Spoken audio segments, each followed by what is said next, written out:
퇴근을 하고 집에 돌아온 여성, 문 앞에 놓인 상자를 발견합니다. 상자 안에는 머리띠가 들어있었는데요. 그런데 선물을 받은 건 이번이 처음이 아니었습니다.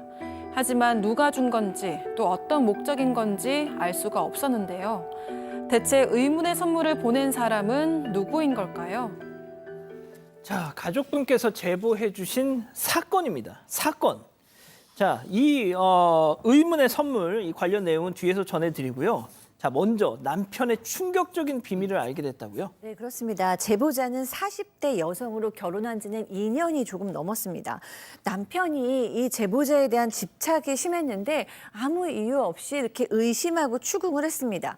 그런데 최근 들어서는 남편이 정말 이상하리만큼 여성의 일거수일투족을 다 알고 있고요. 친구들하고 만나서 예를 들어서 남편 욕을 좀 볼 수도 있잖아요. 그러면 남편에 대한 뒷담화를 하면 그날은 더 이 여성에게 난폭하게 굴었다고 합니다. 그런데 어느 날 폰이 고장이 나서 이 여성이 수리센터에 폰을 맡겼어요. 그런데 직원이 이런 얘기를 하는 거예요. 폰에 해킹 앱 깔려 있는 거 아시는 거죠? 그렇게 얘기를 하시는 거예요. 여기라는 겁니까? 예. 다 너무 놀랐죠. 그래서 해킹 앱이 깔려 있다고요? 그러니까 네, 이 해킹 앱이 설치돼 있으면 다른 휴대전화에서 고객님의 통화 내역도 알 수 있고 문자도 할 수 있고 사진도 다 알 수 있고 공유가 되는 앱이다라고 알려줬다고 합니다. 도대체 누가 이런 짓을 한 겁니까? 네, 바로 남편이었습니다. 여성은 그날 바로 따져 물었는데요. 그런데 남편은 미안한 기색도 없이 순순히 인정을 했다고 합니다. 알고 보니까 불법적인 업체를 통해서 해킹 앱을 설치하고 그것도 약 1년 동안 휴대전화를 엿보고 있었던 겁니다. 그런데 남편은 아주 뻔뻔했다고 하는데요. 내가 남편인데 휴대전화를 보는 게 대수냐면서 네가 당당하면 아무 문제 없다 이렇게 큰 소리를 쳤다고 합니다.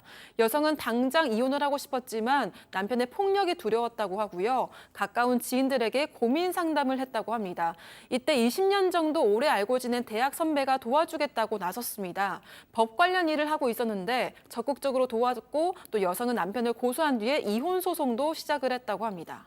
자, 20년 지기 법을 좀 아는 대학 선배의 도움으로 무사히 이혼 소송을 시작했는데 자, 그런데 다른 고비가 또 찾아옵니다. 이거는 선배가 문제였습니다. 이혼 소송을 시작하고 나니까 선배가 갑자기 돌변해서 밥 한 번 먹자, 술 한 잔 사줄게 이렇게 불러내더랍니다. 근데 어쨌든 고마웠어, 그냥 감사하다라고 넘어가려고 했는데 이 선배가 뜬금없이 이 이혼 소송 마무리되는 대로 나랑 재혼하자라고 했다라는 겁니다. 아니 이게 무슨 소리냐라고 했더니 아니 그럼 그냥 내가 너를 이유 없이 도와줬겠냐라고 선배는 나오는데 사실 이 사연자분은 한 번도 정말 이성으로 생각해 본 적도 없고 오래 알고 있었던 선배일 뿐이었고 그래서 깜짝 놀랐다는 거죠. 선배는 사실 그 선배가 이혼하고 혼자 아이를 키우고 있는 그런 상황이었다고 하는데요. 너무 놀라서 그냥 저는 이런 상황 모르겠다. 근데 선배가 막 안 도와주고 재혼을 안 할 거면 이 소송에서 불리한 증언을 하겠다라는 식으로까지 나왔다고 합니다. 그래도 그냥 선배와의 인연을 끊었다라고 합니다. 와, 나와 재혼을 안 해주면 너 후회할 거야. 실컷 다 도와주고 나서. 야, 자, 그런데 네. 며칠 뒤부터 이제 앞서 백다희 아나운서가 프리젠테이션 했던 그 내용이 나옵니다. 그렇죠. 그 의문의 선물. 자, 여성이 퇴근하고 집 앞에 오니까 상자가 하나 있는데 그 상자를 딱 열어보니까 머리띠가 있었던 겁니다. 처음이 아니에요. 그제는 손장갑, 어제는 간식거리가 들어있는 상자가 계속 있었어요. 얘 누가 보냈는지 전혀 알 수가 없었는데 찝찝하죠, 당연히. 그래서 다 버렸다고 하고 얼마 뒤에 이웃집 아주머니가 찾아와서 그 혹시 뭐 별일 없어요? 라고 얘기를 했대요. 왜요? 라고 물어보니까 그제 새벽에 어떤 남자가 집 앞에 있던 걸 봤다라고 합니다. 그리고 그 남자가 상자를 아마 놓은 것 같은데 특히 그 여성 집에 기착대고 가만히 있더라는 거예요. 그래서 너무 놀라서 인상착의를 좀 물어보니까 바로 누구? 그 대학 선배입니다. 그 도와줬던 여성이 참 너무 놀랐고 집주인한테 사정을 설명하고 바로 이사를 갔다고 합니다. 자, 이사를 가서 그 뒤로 아무 일도 없었으면 저희한테 제보를 안 하셨을 거 아니에요. 네, 최근 무슨 명령이 신청됐다 이런 문자 메시지를 받았다고 합니다. 하지만 여성은 스팸 메시지라고 생각을 하고 대수롭게 여기지 않았다고 하는데요. 그런데 며칠 뒤에 이사를 한 여성의 집 앞으로 한 남성이 서 있었는데 바로 그 대학 선배였습니다. 이 꽃다발까지 들고 기다리고 있었다고 하고요. 깜짝 놀란 여성은 집 주소를 어떻게 알았냐고 따졌지만 이 선배는 묻는 말에 대답은 안 하고 지금이라도 지금이라도 다시 시작하면 안 되겠냐 이렇게 매달렸다고 합니다. 와우. 알고 보니까요, 이 선배가 여성에게 말도 안 되는 이유로 민사소송을 걸었고 이 민사소송을 통해서 이사간 집 주소를 확인했던 겁니다. 그 선배 피하려고 이사를 했어요. 근데 이사한 집까지 쫓아와가지고 꽃다발을 건네면서 우리 다시 시작하자. 근데 민사소송 이게 무슨 소리입니까 이게? 그러니까 이 소송을 사실 허위로 그 어떤 빌미를 만들어가지고 소송을 걸었는데 이게 너무 어처구니 없게 처음에 선물을 집에 가져다 줬지 않습니까? 자기가 가져다 놓은 거 그 선물 돌려달라는 소송을 냈던 겁니다. 그런데 이렇게 한번 소송이 시작이 되고 나면 어쨌든 민사소송 절차는 시작을 했을 거 아니에요. 근데 그 중간에 이제 이 제보자분이 이사를 가고 했으니까 민사소송 절차를 좀 남용을 해서 이사간 집 주소까지도 알아내는 방법을 이 사람이 썼던 겁니다. 아, 야, 그렇군요. 자, 그러면 별별 상담소 오늘의 궁금증 짚어보죠. 자, 허위 소송을 걸어서 집 주소를 알아낸 이 남성 스토킹에서 벗어날 방법은 없느냐라고 하셨는데, 야, 진짜 박 변호사님.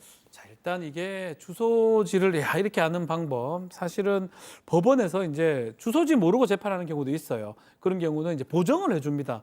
보정 명령을 내려주는데 아마 그것을 이용한, 뭐 제가 조심스러운 얘기긴 한데 아마 법률사무소에 종사하는 변호사나 뭐 이런 직원으로 추정이 됩니다. 아까 법을 아는 선배라고. 그게 아니고는 이걸 할 수가 없어요. 아. 그리고 사실은 이건 잘못되면 큰일 날 수 있는데 어쨌든 간에 그런 제도의 어떤 맹점을 이용해가지고 주소를 좀 알아낸 거거든요. 그리고 지금 봤을 때는 이 모든 게 스토킹 관련된 법률 위반 여지가 있고 이 남성이 했다는 증거가 좀 확실하다 그러면 스토킹 처벌 특례법에 따라 가지고 접근 금지를 시킨다든지 또 주소를 알게 된 부분도 어쩌면 문제가 될 여지가 있습니다. 뭐 업무 방해죄라든지. 그래서 법적으로 좀 대처를 해야 될 필요가 있어 보입니다. 이 사안은. 양 변호사님, 그 스토킹으로 아무튼 이거는 고소 가능하죠, 이 정도면? 스토킹이 가능할 것으로 보이고 왜냐하면 처음에 거절을 했는데도 불구하고 지금 소송이랑 극단적인 방법까지 동원했고요. 혹시 우리 시청자분들이 그럼 막연하게 정말 아무나 사람 찾는데 이런 방법을 쓸 수 있을 것이라고 오해하실까 봐 충분히 말씀을 드리자면 아까 설명드린 것처럼 처음에 소송이 정상적으로 시작이 됐었어요. 그때는 이 사람 주소도 다 알고 있었던 상황이고 인적사항도 다 알고 그랬기 때문에 그냥 마구잡이로 아무 사람이나 뭐 법원에 소송 걸어가지고 이렇게 알아낼 수 있고 그런 절차는 절대 아닙니다. 그러니까 혹시라도 그거 오해하시는 분은 없기를 바랍니다. 그리고 이 경우라면 충분히 추가 고소를 통해서 뭐 박 변호사가 얘기한 것처럼 스토킹 처벌에 관한 법률이라든가 아니면 공무집행 방해 같은 것들도 생각해 볼 수 있을 것 같습니다. 예. 자, 교수님, 아무튼 참 요즘에 스토킹이 정말 상상을 초월하는 방법, 온갖 수단을 다 동원합니다, 진짜. 그러니까요. 저는 이 사람 정말 준비된 스토커인 것 같거든요. 이 여성을 뭐 정말 좋아했거나 진작에 생각한 게 아니라 누군가를 스토킹해야 되는 사람이라 뭐 선물 머리띠 주고 손장갑 주고 간식 갖다 주고 이런 사람들이 사실 많지 않잖아요. 그러면서 이 여성이 남편과의 관계에서 굉장히 아픔을 겪고 있다는 것을 이용해서 가스라이팅을 해서 스토킹을 시작한 건데 이 사람은 제가 봤을 때는 정말 진실의 마음이 아니고 누군가를 스토킹하려는 의지가 있기 때문에 이 여성이 아니었어도 또 다른 여성에게 이 타겟이 됐을 것 같아요. 이 스토킹의 여부도 반드시 좀 알아내줬으면 좋겠습니다. 자, 우리 가족 여러분들도 정말 무섭다, 너무 싫다, 지금 많은 말씀 주고 계시네요. 네, 박연숙님, 요즘은 가까이 지내는 선배도 믿지 마세요라고 하셨고요. 승승장군님은 저런 집착이 범죄를 부릅니다라고 하셨습니다. 또박이님도 상대방이 원하지 않는 마음은 범죄입니다라고 하셨습니다. 가족 여러분, 여러분들의 구독이 사건 반장의 힘이 됩니다. 구독과 좋아요 부탁드립니다.